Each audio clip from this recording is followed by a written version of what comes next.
का नाम था जोश सैल्वाडोर अरवलनिगा। ये 36 साल का एक एक्सपीरियंस फिशरमैन था जो मेक्सिको के गांव में रहता था।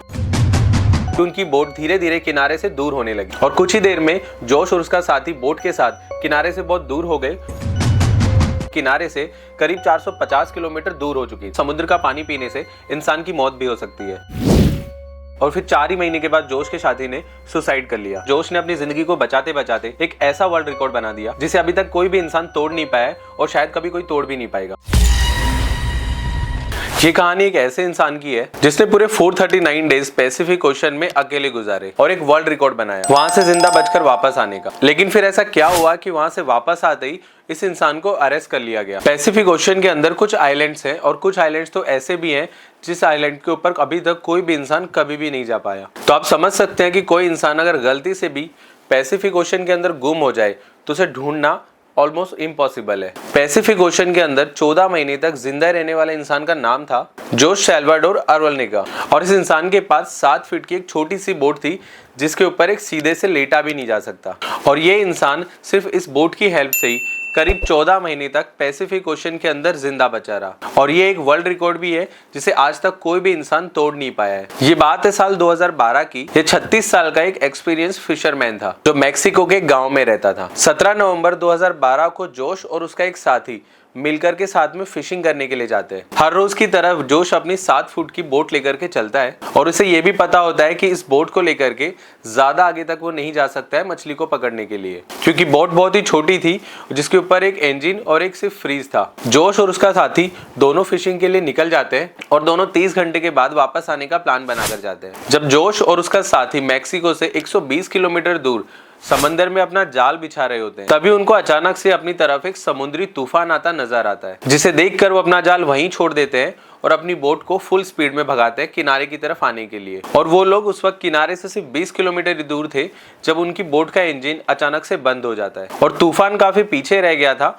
और उनको वहां से साफ साफ किनारा भी दिखाई दे रहा था। उनके पास एक रेडियो था जिससे उन्होंने अपनी लोकेशन अपने बॉस को सेंड कर दी और वहां से रिप्लाई आने का इंतजार करने लगे। और उनकी किस्मत उस दिन इतनी खराब थी कि उनके रेडियो की बैटरी भी अचानक खराब हो गई और वहीं एक तरफ ये लोग तूफान को आते देख पा रहे थे और दूसरी तरफ ये किनारा भी साफ साफ देख पा रहे थे। और तूफान की वजह से हवा इतनी तेज चल रही थी कि उनकी बोट धीरे धीरे किनारे से दूर होने लगी और कुछ ही देर में जोश और उसका साथी बोट के साथ किनारे से बहुत दूर हो गए और उनको किनारा भी दिखाई देना बंद होने लग गया।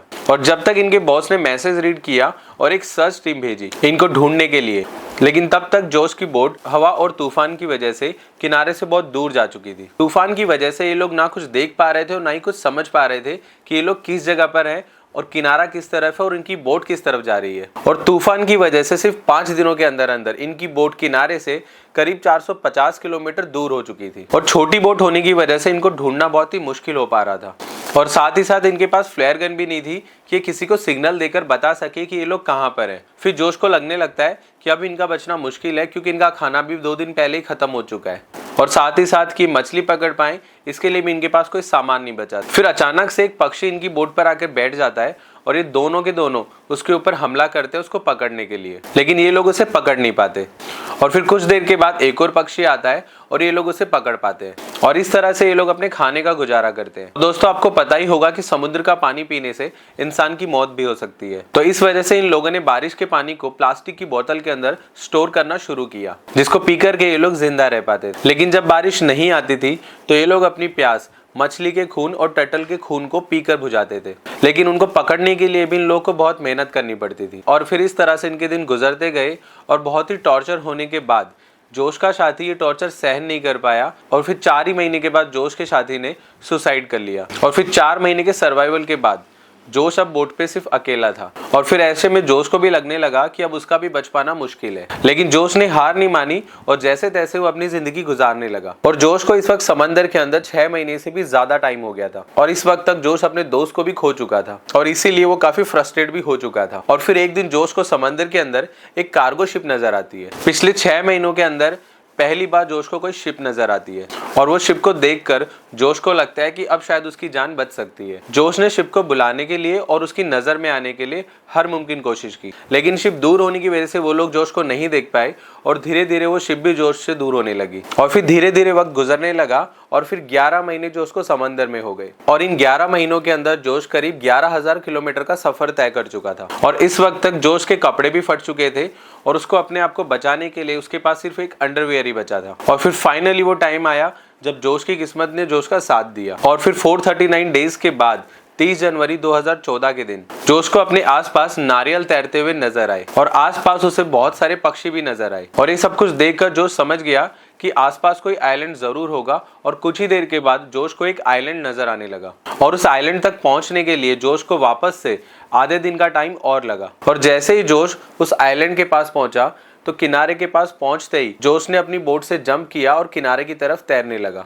और 14 महीने गुजारने के बाद फाइनली जोश एक आइलैंड पे पहुंच गया और इस आइलैंड का नाम था इबॉन एटोनी, जो कि दुनिया का सबसे छोटा आइलैंड है। और फिर थोड़ा बहुत उस आइलैंड पे घूमने के बाद जोश को उस आइलैंड के ऊपर एक घर दिखाई दिया और फिर उस घर से एक इंसान निकल कर आया। ये देखकर उसकी आंख में आंसू आ गए और फिर वो इंसान जोश की कहानी जानने के बाद वहाँ की लोकल पुलिस को इन्फॉर्म करता है और फिर वहाँ की लोकल पुलिस जोश के पास आती है। जोश ने अपनी पूरी कहानी पुलिस वालों को बताई, लेकिन किसी भी इंसान ने जोश की इस कहानी पे भरोसा नहीं किया। और फिर बाद में जोश ने अपने बॉस को कॉल किया और फिर उसके बॉस ने बताया पुलिस वालों को कि हाँ, जोश मेरे लिए काम करता था और करीब 1 साल पहले जो समंदर में खो गया था। अब क्योंकि जोश किसी दूसरी कंट्री में पहुंच गया था, वो भी बिना वीजा के, इसलिए फिर कुछ दिनों की कानूनी कार्यवाही के बाद जोश को वापस से मैक्सिको भेज दिया जाता है। लेकिन ये बात यहीं पे खत्म नहीं होती, क्योंकि जोश के साथ जो उसका दोस्त गया था जिसकी डेथ 20 रास्ते के अंदर हो गई थी, उसके घर वाले जोश के ऊपर केस कर देते हैं, ये कहते हुए कि जोश ने रास्ते में अपने दोस्त को ही मारकर खा लिया होगा। और फिर कुछ दिन केस चलने के बाद जोश को छोड़ दिया जाता है और फिर उसके कुछ दिन के बाद जोश ने एक बुक पब्लिश की जिसका नाम उन्होंने रखा 438 डेज, जिसमें उन्होंने अपनी पूरी कहानी को लिखा था। और फिर इस तरह से जोश ने अपनी जिंदगी को बचाते बचाते एक ऐसा वर्ल्ड रिकॉर्ड बना दिया जिसे अभी तक कोई भी इंसान तोड़ नहीं पाया